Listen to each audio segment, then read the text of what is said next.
이제 대강절 두 번째 주일이니까 이제 성탄트리 장식이 됐습니다.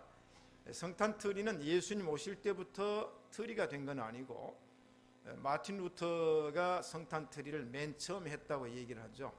어느 날 밤에 마틴 루터가 눈이 오는 길을 걸어가고 있는데 전나무 위에 눈이 소복이 쌓여 있고 달빛에 비치는 빛이 성탄트리 같은 그런 기분을 주어서 집에 올 때 전나무 하나를 잘라다가 자기 집 거실에 세워놓고 그 위에다가 눈이 녹으니까 하얀 솜을 올려놓고 그 다음에 작은 전구 몇 개를 비친 것이 성탄트리의 기원입니다. 자, 아름답죠?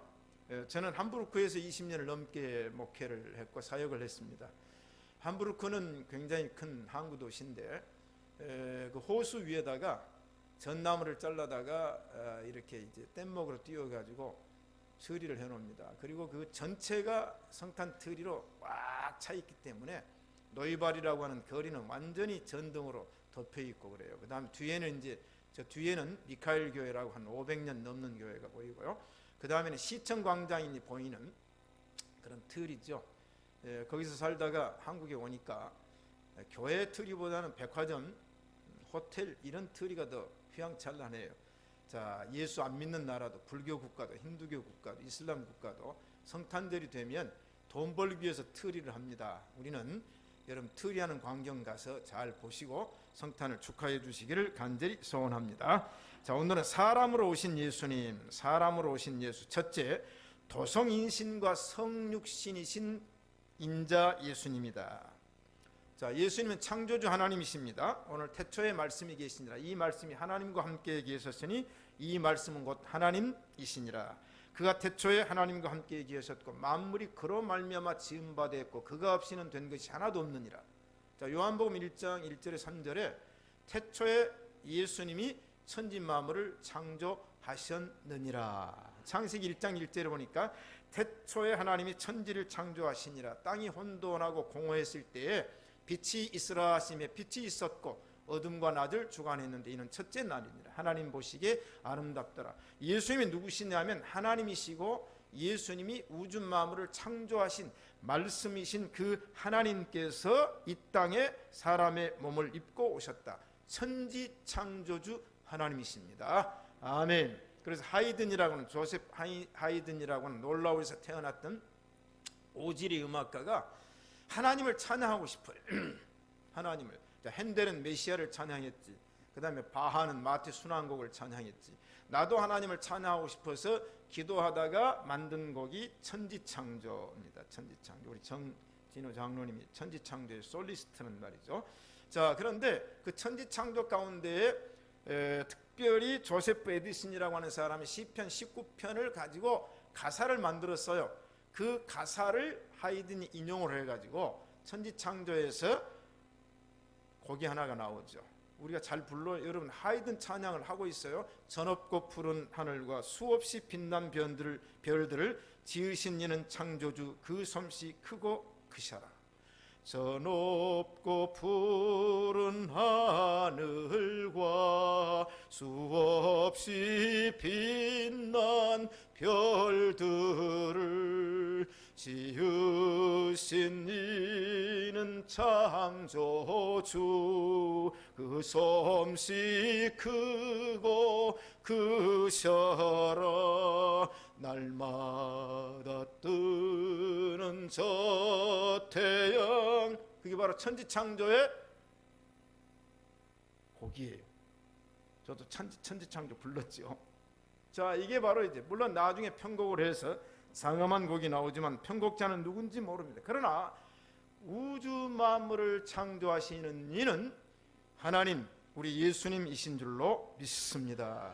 그런데 말씀이신 창조주 예수님이 사람의 몸을 입고 이 땅에 오셨다. 그래서 오늘 말씀이 육신이 되며 우리 가운데 거하셨다. 말씀이 육신이 되어 우리 가운데 거하셨다. 하나님이 사람의 몸을 입고 이 땅에 오셨다. 믿습니까? 자, 그러면 여러분이 얼마나 신앙이 좋은지 퀴즈 하나를 내도록 하겠습니다. 첫 번째 그림 보여드릴게요. 어디입니까?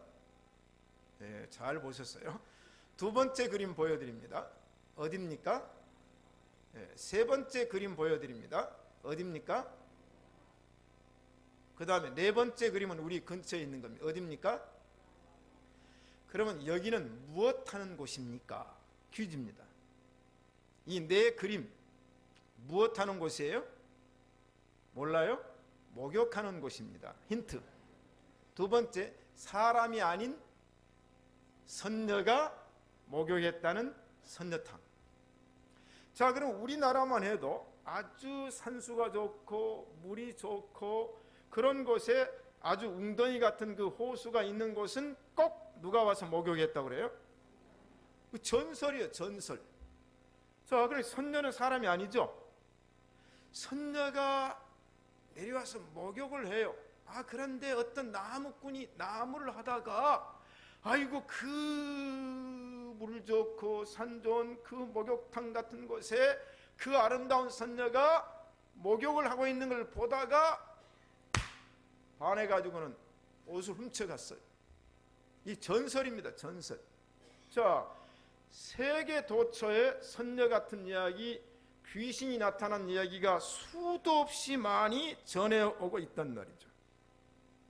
선녀가 있다, 귀신이 있다, 천사가 있다. 영물이죠, 영물.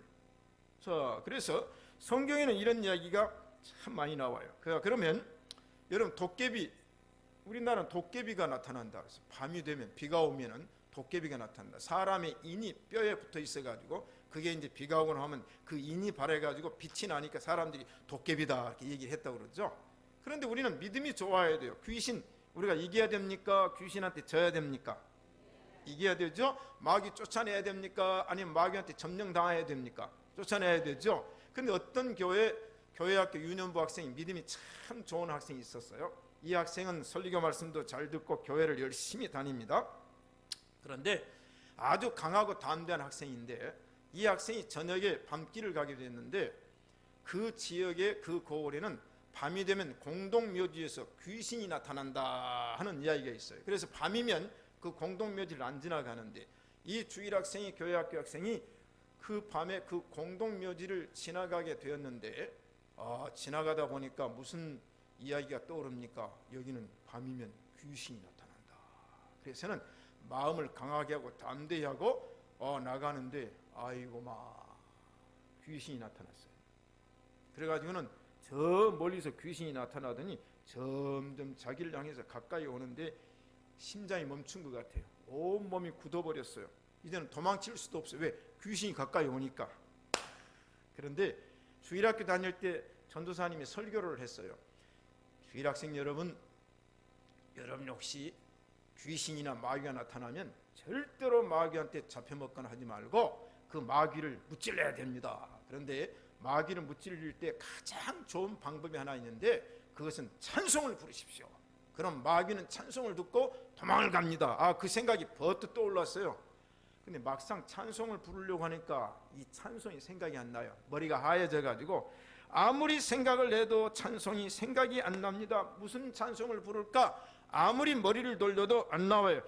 그러다가 갑자기 찬송이 하나가 생각이 났어요. 당신은 사랑받기 위해 태어난 사람, 당신의 삶 속에서 그 사랑 받고 있지요. 찬송이 나왔어요. 그런데 귀신이 당황을 했어요. 그러다 귀신이 감동을 받았어요. 귀신이 눈물을 막 흘리더니 그 주일학교 학생한테 가까이 오더니 감사해요. 깨닫지 못했었는데 내가 얼마나 소중한 존재라는 것을 태초부터 지금까지 하나님의 사랑은 항상 날 향하고 있다는 것을 깨달았습니다. 이럴 때는 어떤 찬송 불러야 됩니까? 마귀들과 싸울지라 불러야 되잖아요. 우리는 이 얘기는 뭐냐면 귀신이 존재하고 사탄이 존재한다는 얘기죠. 그래서 우리가 그런 귀신이 나타나고 귀신 역사가 나오면 믿지는 못하는데 뭐라고 하냐? 귀신 고칼노릇이다.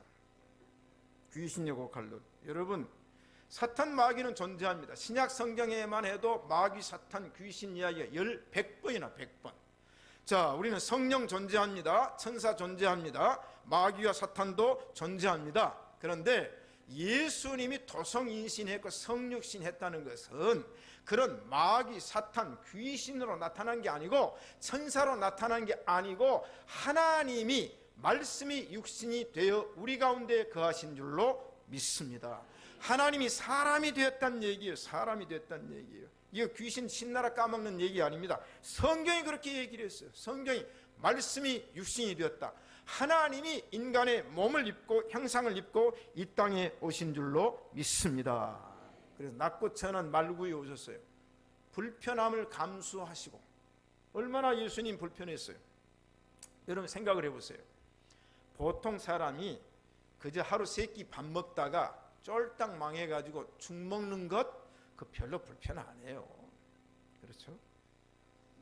보일러에 기름으로 떼다가 아니면 도시가스로 떼다가 이제는 망해가지고 단칸방에 옮겨가서 연탄불 떼가지고 방 따뜻한 것 그것 그렇게 불편하지 않아요. 그렇죠? 그러나 일대 거부가 빌 게이트나 우리나라의 뭐 이건희 씨나 이런 엄청난 세계적인 부자가 하루아침에 망해가지고 단칸방에 가가지고 연탄불 떼고 있는 거 그거 못 참아요.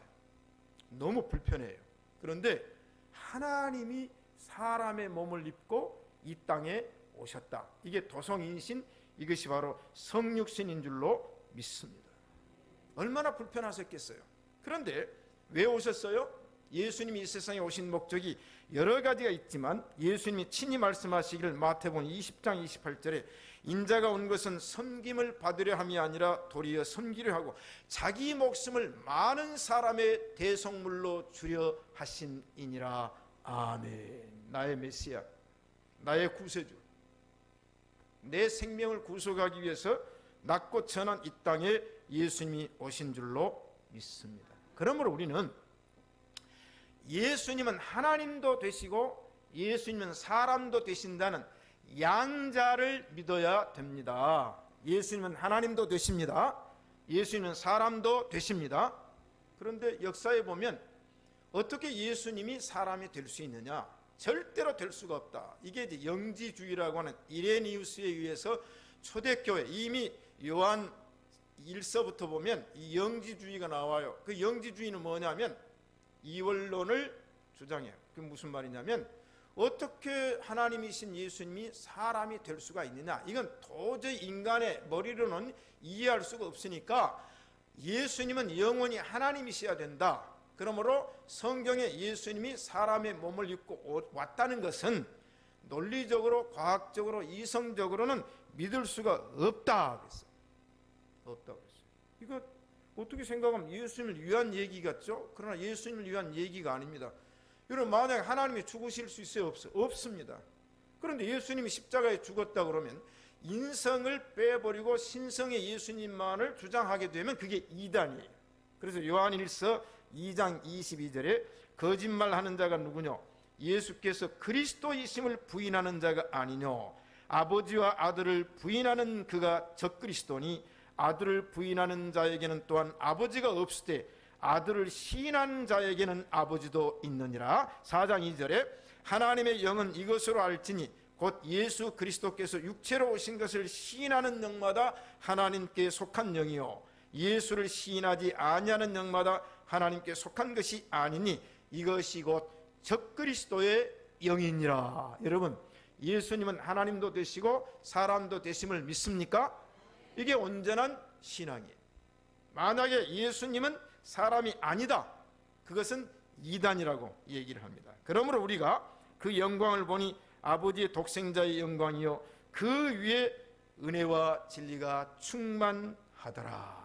오늘 성탄절 대강절 두 번째 주일을 맞이해서 예수님이 인간의 몸을 입고 오신 그 사건이 하나님의 은혜요 하나님의 진리이었는데 이 은혜가 우리 신시가지 예배당의 성도들 위해 충만하게 임할 줄로 믿습니다. 그래서 오늘 18절에 본래 하나님을 본 사람이 없을 때 아버지 품속에 있는 독생하신 하나님이 나타내셨느니라. 독생자 속에 나타내신 하나님 아버지. 자, 이거 어떻게 얘기를 해야 됩니까? 자, 옆 사람 한번 쳐다보세요. 옆 사람 이제 두 사람씩 짝을 지어가지고 쳐다보세요. 제가 하는데 따라하세요. 당신의 얼굴을 보니 예수님을 본 것 같습니다. 아이고, 예수님은 무슨 예수, 이 왼수 같은 남편의 얼굴에 예수는 없어 라고 할 수 있어. 아이고, 예수는 무슨 예수, 이 에펜네 얼굴 속에. 그런데요, 자, 예수님이 지금 안 계세요. 예수님 부활 승천하셨습니다. 그런데 성경에 보니까 예수님이 네 안에 있느니라 그랬어요. 여러분 마음속에 예수님이 계십니까? 내주하는 예수님이시거든요. 그래서 오늘 이 얘기를 예수님이 이렇게 하는 거예요. 본래 하나님을 본 사람은 없어요.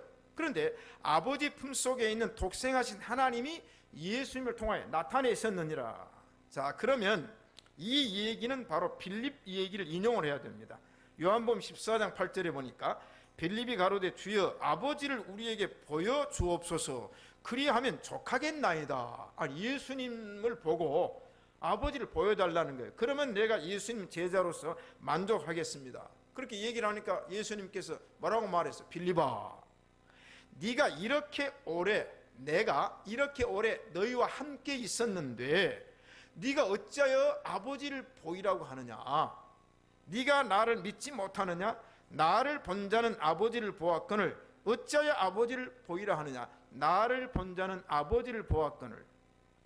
예수님을 본 자는 아버지를 본 줄로 믿습니다. 그런데 사도행전 11장 읽어보니까 바나바가 안디옥에 갔어요. 안디옥에 갔더니 그 안디옥에 예수 그리스도가 전파되어 가지고 성령 받은 그리스도인들이 많이 있었어요. 그래서 뭐라고 말했냐면 안디옥에 갔더니 그리스도인들이 많으니라 그랬어요. 그리스도인들이 많으니라.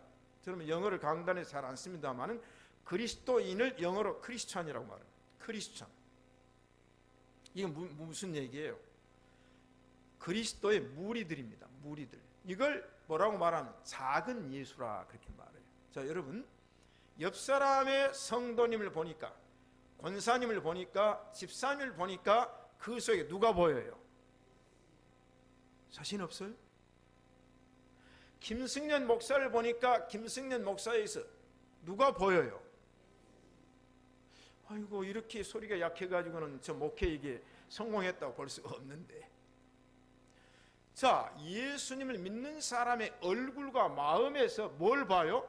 주님을 보는 거예요. 자, 우리 신시가지 예배당은 우리 모두가 주님의 마음이 됩시다. 이게 바로 이 도성인신하신 예수님을 믿는 그리스도인들인 줄로 믿습니다. 두 번째, 인자 예수의 인간미. 사람은 인간적이어야 돼요. 사람이 인간적이어야 되지 사람이 신적이 되면 안 되잖아요. 그러면 인간의 몸을 입고 오신 이 세상에 오신 예수님의 모습을 제가 한 11가지로 얘기를 하려고 그래요. 첫째, 성령으로 잉태되었습니다. 철저하게 사람을 오기 위해서 동정녀 마리아의 몸 안에, 자궁 안에 잉태가 되었어요. 그리고는 10달 동안의 임신 기간을 거쳐서 여인이 해산하는 수고를 거쳐서 이 땅에 오신 분이 누구냐? 인자, 성육신하신, 도성인신하신 예수님이십니다. 그런데 두 번째, 예수님이 이 땅에 오실 때 유대인의 왕이었는데 인간으로 오실 때 어떻게 오셨어요? 누가복음 2장에 보니까 맏 아들을 낳아 강보로 싸서 구유에 누였으니 이는 사관에 있을 곳이 없습니다. 낮고 천한 곳에 오셨는데 여관에 들어갈 곳도 없었어요. 방에 들어갈 곳도 없어서 말구육간에 구유에 누이셨어요. 예수님, 아니 하나님이 오시면 이렇게 오시지 않잖아요. 인간의 몸을 입고 오셨기 때문에 그렇습니다. 그 다음에 마가복음 6장에 보니까 나사렛 목수의 아들이라고 배척을 당하셨어요. 고향 사람들이 예수님을 인정하지 않고 배척을 당했어요. 만약에 하나님이 오셨다면 배척하겠어요? 천사가 왔다면 배척하겠어요? 또 하나는 뭐냐?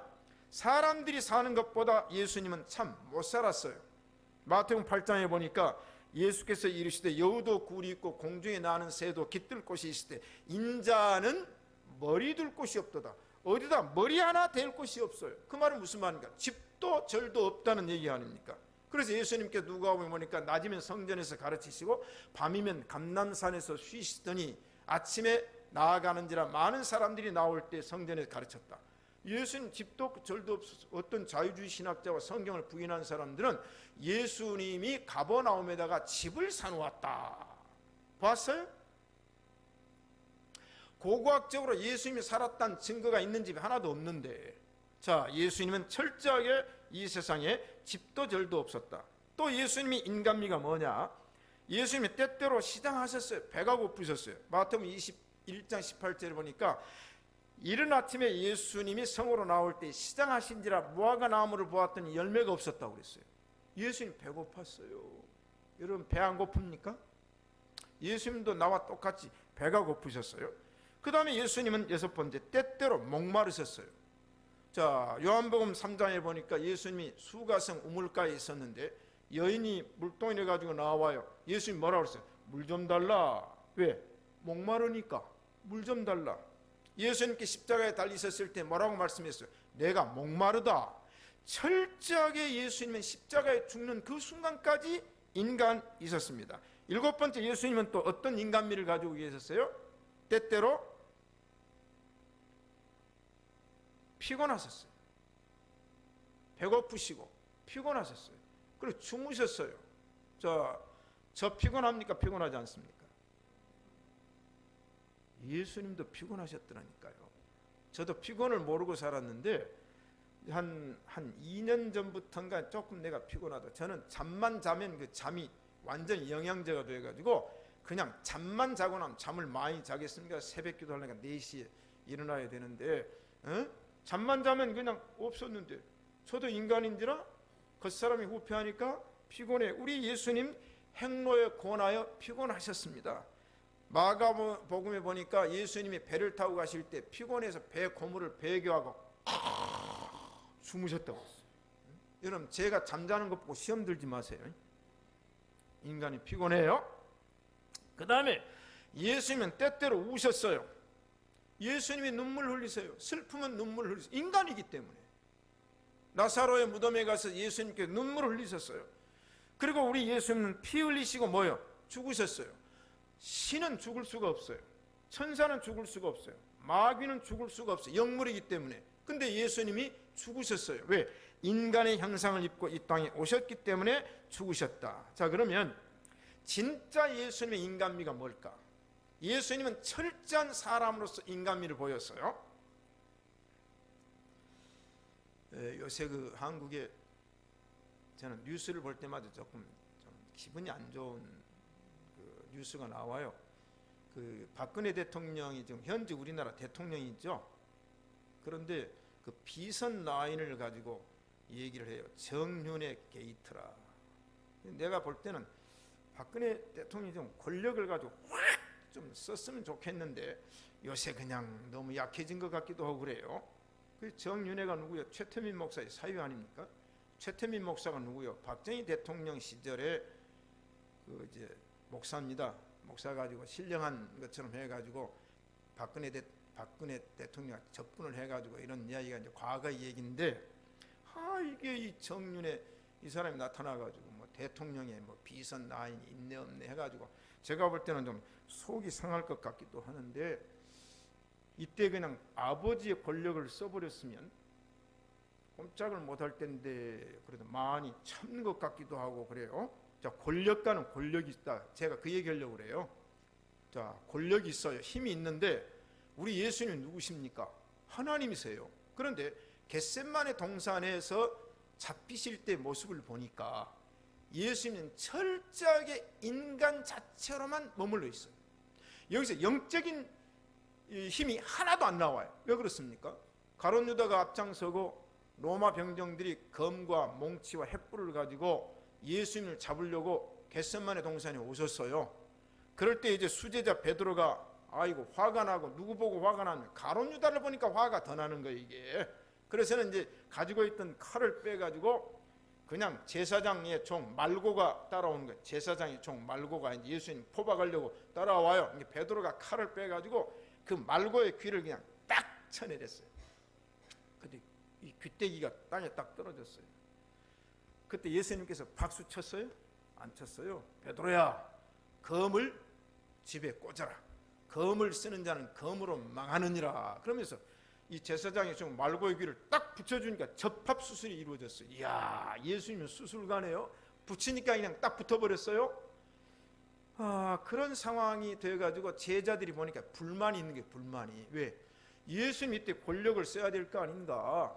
그때 주님이 뭐라고 말씀했습니까? 베드로야, 내가 지금 아버지께 요구하면 하나님께서 12영 더 되는 천군 천사를 보내서 이 로마 병정들 순간적으로 무찔러 버릴 수가 있으나 내가 그 권한을 쓰지 않는 것은 내가 그렇게 하면 어찌 아버지의 뜻이 이루어지리요. 여기서 인간미가 나오는 거예요. 참는 겁니다. 왜? 십자가에 죽는 게 목적이기 때문에 지금 로마 병정을 무찌르는 게 목적이 아니에요. 제자들의 마음을 충족시켜주는 게 목적이 아니에요. 주님은 로마 병정들에게 붙잡혀서 힘없이 이사야 말씀처럼 힘없이 연약한 순같이 끌려가는 게 목적이에요. 이게 인간미예요. 여러분, 우리가 참지 못할 때가 있는데 참아요. 그게 인간미예요. 그렇죠?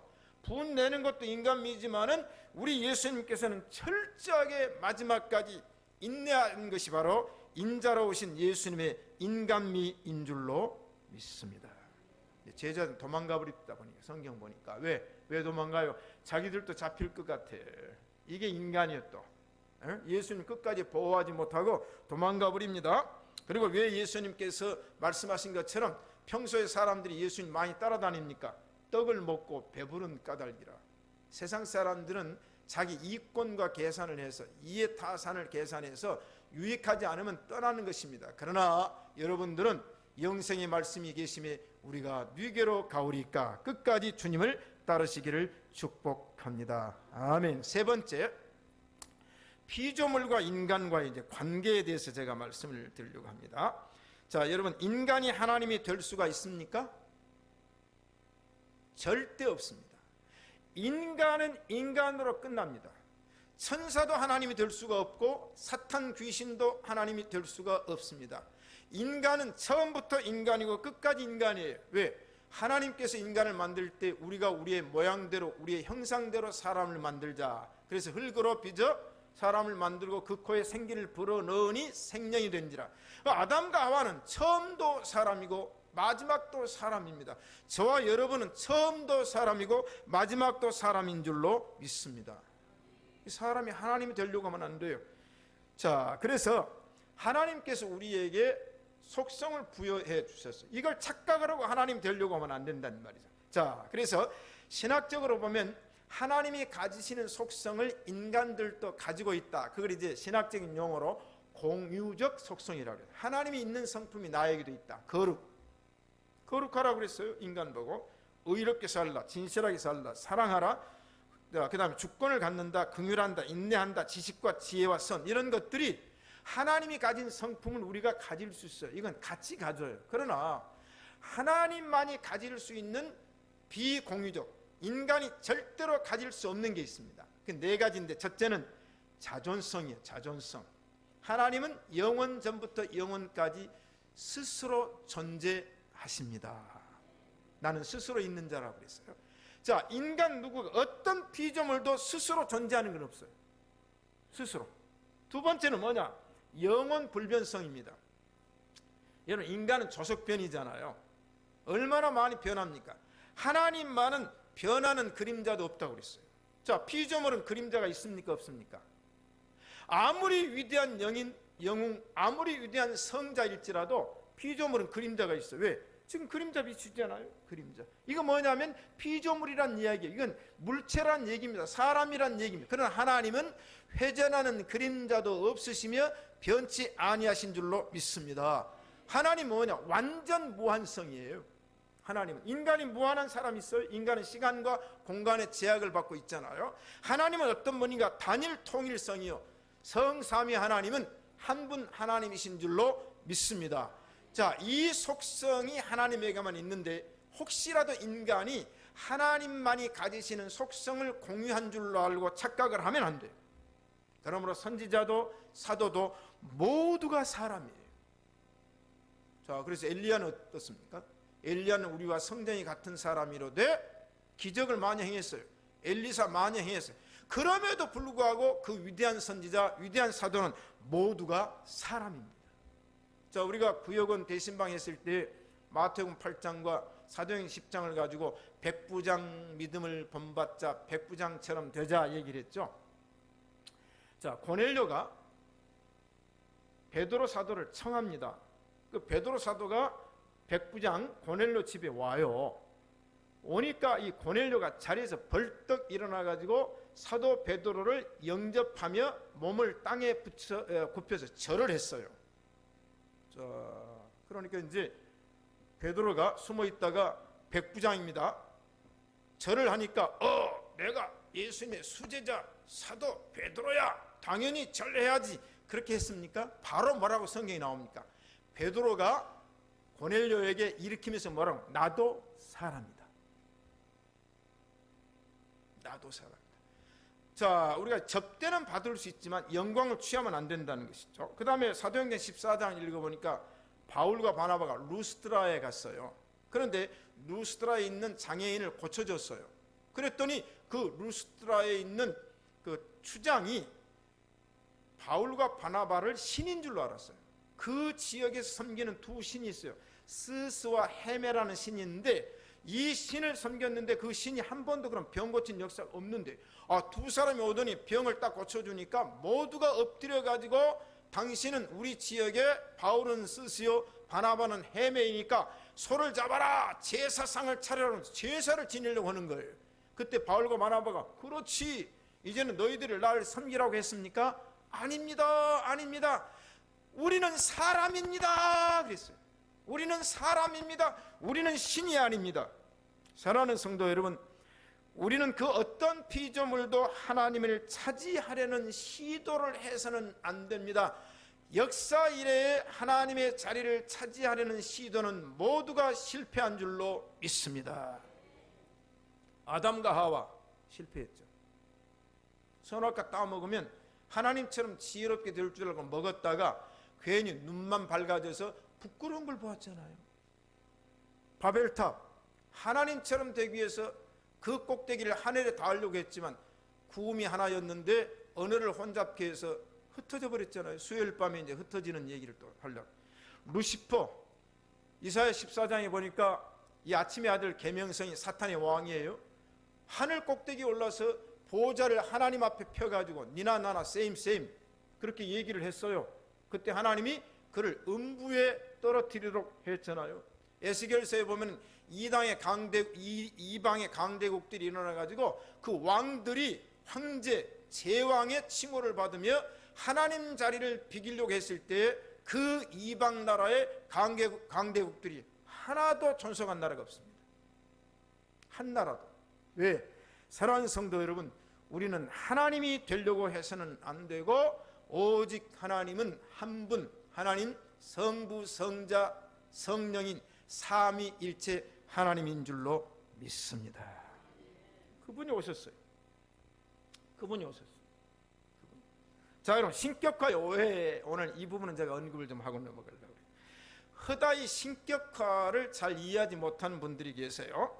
자, 여러분, 만약에 가정에서 부모가 자녀들에게 이놈들아, 자식들은 부모를 공경해라, 그러므로 절해라 그랬어요. 아들이 아버지, 성경이 말하기를 나 외에 다른 신을 두지 말라고 그랬고 우상을 숭배하지 말라고 그랬는데 왜 아버지는 우리 보고 절하라고 합니까? 우리는 아버지 앞에 절할 수가 없습니다 라고 얘기한 아들 효자입니까? 아닙니까? 선생이 학생들에게 자, 제자들은 스승의 말을 순종해야 되고 스승의 그림자도 밟지 말아야 되느니라. 어이구, 아니 우리가 왜 스승을 신격화해야 됩니까? 여러분, 신격화에 대한 오해를 하면 안 돼요. 갈라디아 교회를 보니까 사도 바울이 눈이 나빴을 때 갈라디아 교회 성도들이 사도 바울을 위해서 눈이라도 빼어주려고 그랬다고 했어요. 눈이라도. 이건 신격화입니까? 아니죠. 로마서 16장에 보면 브리스가와 아굴라가 사도 바울을 위해서 목숨을 내어놓겠다고 그랬어요. 이 신격화입니까? 아니죠. 데살로니가전서 2장에 보니까 사도 바울이 설교할 때 데살로니가 교회 성도들은 사람의 말로 받지 아니하고 하나님의 말씀으로 받음이니 진실로 거론하도다. 이 하나님의 말씀이 믿는 자 속에서 역사하느니라. 이게 신격합니까? 아니에요. 자, 여러분은 영접과 접대를 신격화로 오해를 하면 안 돼요. 만약에 제가 신시가지 예배당 김승년 목사가 사랑하는 성도 여러분들이여 나를 숭배하십시오, 나를 존경하되 하나님처럼 존경해야 됩니다, 그렇게 말하면 여러분이 알기 전에 하나님이 먼저 하십니다. 그리고 저를 칩니까 안 칩니까? 칩니다. 부모는 자녀들에게 공경을 요구할 수 있다고 성경이 얘기했어요. 오늘 한국교회 제가 이 어떤 글들을 읽어보면 이런 얘기들 막 서슴없이 해요. 여러분, 저는 우상이 될 수가 없습니다. 저는 사람입니다. 저는 목사일 뿐입니다. 여러분이 저를 영접하고 접대하고 공개하는 것이 우상 숭배가 아닌 성경이 말하는 차원에서 이해를 할 때 이 세상의 안티들이 어떤 말을 쏟아내도 여러분 거기에 현혹되지 말고 오직 하나님만이 우리의 하나님이신 줄로 믿습니다. 신격화가 뭔가? 제대로 신격화는 북한이 하고 있어요. 김일성 종교, 주체사상은 성경, 그리고 세습, 김정일이가 받더니 김정은이가 받았어요. 저는 요새 텔레비전을 보면서 울분을 터뜨리고 있어요. 아니 요새 황선이하고 신은미라는 사람이 그 미국 시민권자가 되고 뭐 통진당의 대변인가 되는데 이 사람들 큰일 날 사람들이라고요. 저도 북한을 2번 갔다 왔어요. 저는 방북 단장의 신분으로 갔기 때문에 북한에서 융숭한 저를 영접한 거 저 갔어요. 저는 북한 대사관에서 김일성이라고 외친 사람이 접니다. 왜? 김일성이를 제가 수상으로 수령으로 인정할 수 있습니까? 없어요. 저는 자유 대한민국의 목사이고 국민입니다. 그런데 이 정신 나간 사람들이 아이고 그래서 제가 텔레비 보다 그랬어요. 저건 세터민들하고 맞짱을 뜰 게 아니라 나를 좀 저 황선하고 신은미하고 좀 붙여주라고 그랬어요. 여러분, 저런 신격화하고 있어요. 여러분이 진정한 신격화가 뭔가를 알아야 돼요. 저 정신당한 사람들, 자 우리 신시가지 예배당 사람들은 우리 애국자가 되어야 됩니다. 우리 국가와 민족을 사랑해야 됩니다. 저런 사람들이 대한민국에서 활개를 치고 있는 것은 이거 용납할 수가 없어요. 그러면서 하는 말이 또 가관이요. 대통령과 면담을 신청합니다. 아니 대통령이 그렇게 할 일이 없대요? 나도 만나자로 안 만나주는데 그 사람도 만나줘. 예를 들어서 대통령이 이렇게 할 일이 없어요? 대통령과 면담을 요청합니다.